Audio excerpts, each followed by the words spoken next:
Hey everybody, now that we're done making our sci-fi box in the prior tutorials, I wanted to show you guys this really cool software that's been put out for free online that you can just go and download it.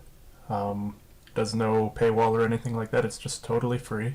It's called Materialize, and I'm going to have it linked in the description where you can download that. I'm just going to show you what this software does and why I frequently use it.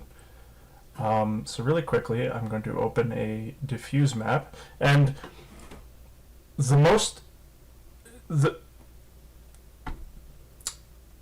reason why I use this software is mainly because it's fun. It's relatively fast, but it makes the process of doing materials that would be tedious otherwise just incredibly fun to go and make. And I'm going to show you why. So this is a new computer, so I don't have any of my old backup files on it yet. But I have gone to a website called Texture Ninja, which I'm also going to link. And oops, I want this. From there, I got a ground texture, and this straight out is why this is a fun program. So let's see. Yeah, I want this. I got a grass texture. Yes. If it'll open. Oh, it's really big. It's going to take a moment. Sweet. Okay, so here we have a grass texture that has been mapped into the program. It's actually rather high fidelity, so it took a little while to load in, but that's fine. And normally, I would go outside with a camera and take pictures of these textures, which is why it's so fun to do, because over 50% of the work requires you to go out and about and actually get the textures for yourself. You can do that on a camera phone. You can do it with a camera if you own a better camera than the one on your phone, but the one on your phone works relatively fine as long as it can take a fairly high DPI image. Anyway, so I've opened a diffuse map here. And then from here, because I have a diffuse map, I'm able to generate all of the other maps that we need. So I can go into height map, and you know what? This looks pretty good, so I'm going to set that as the height map. Generated a perfect one. I'm going to go into the normal map. I don't like these normals that much. I think they're a little low contrast, so I'm going to crisp. I'm going to turn the contrast kind of like that. I'm going to set that as the normal map, something nice and medium going on with that. Smoothness is a roughness map, of course. Smoothness is the other side of roughness. I actually like this. It should be fairly dark. That means that it's not going to be shiny. So I'm going to set that as the smoothness. In fact, I might actually make that even a little bit darker and set as smoothness. We don't need an edge map, I don't think, but we will make an ambient occlusion map. So I'm going to let that load a little bit. I'm going to set the AO map. And I really think that the medium AO map here is going to be absolutely fine. It has all of the information that we need, and we can readjust that in Blender. Anyway, so now if I go show full material and I turn it sideways, it actually has depth. And it looks quite good. Let's see, what can we do here? Let's go back to the height map. I'm going to hit create height map again, and I'm going to turn the gain down on the height map so it's not so tall, and then I'm going to set height map, and then I'm going to show full material again. We're going to see how deep this is. As you can see, it's not quite as deep as it was before, which is good. That's kind of what we wanted.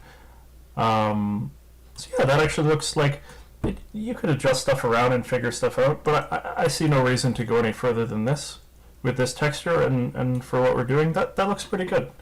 Anyway, so from here I'm going to go into tile maps. I'm going to click Technique Splat. We're going to turn texture tiling up to 3, and then you're going to see, whew, it doesn't look very good because it's too easily identified as tiling. So I'm going to turn up the splat rotation a little bit, like that. I'm going to randomize the rotation a little bit. The edge fall off should be brought up to about 0.25. That just makes it blend at the edges. So you can see we're getting a pretty good blend going on anyways. Splat Scale, we can turn that up a little bit. That's going to randomize it even more. Wobbling, it's going to move it around a little bit. Good, I'm just going to move it until it looks like it's kind of random. And then maybe if we randomize that just a bit, we're going to try to get it to a point where we can't see. Yeah, and that looks pretty close to seamless. And this is the coolest part about this program, is that it makes seamless textures. Anyways, there we have a seamless texture. And from here we can hit Save Property Map right here. I've actually already done my own copy of this, so I'm not going to worry about that too much. But as you can see, we've made an awesome texture in like 3 minutes or something like that. I didn't time it. It might have been 4 or 5. I don't know. It's pretty fast though. And you can make all sorts of textures this way. It just requires tweaking on all of these parts. You have all 5 maps as well, which is amazing. Anyway, so I'm going to quickly Blender. Oh yeah. And I'm going to quickly open. Actually, I'm going to leave it. We're going to hit Shift A. I'm going to open a plane. And you know what? I'm just going to hit this, I'm going to scale it up, and we're going to go right into shading. Now from here, if you don't know about the preferences menu, you have to go into preferences, you have to go into add-ons, and we're going to need to add on the node Wrangler, which I already have enabled, but you'll need to enable that if you haven't already. We're going to hit new to get a new principal BSDF. We're going to click it. Now we're going to click, this is the node Wrangler, Control, Shift, and T.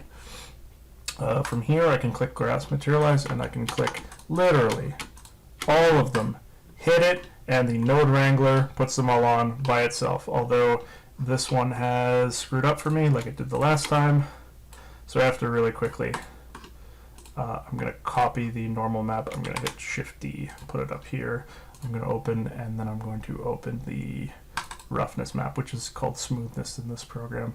We're going to go over to roughness, plug that in. Yeah, that's looking pretty good. Now, I don't like having this plugged into the height plugged into the displace, because Blender, for some reason, does not like tessellation. They haven't updated that feature yet, as they have in, say, Unreal Engine or Unity. So what we're going to do from here, yeah, we're going to unplug that. I'm going to hit Shift A, bump. Oh, where did that go?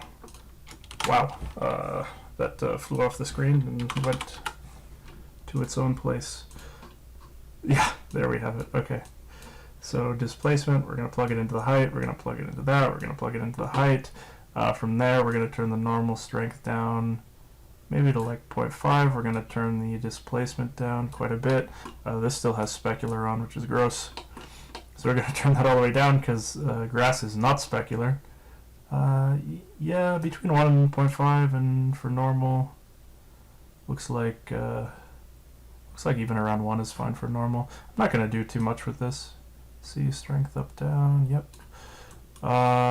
That's actually got lighting information on it now, and it looks pretty rad if you look at it. It's no problem. If you want to increase that a little bit, we can go into UV editor, and we can just do this and make it big. And then if we go back to layout and click this, you'll see it has been tiled all over the place.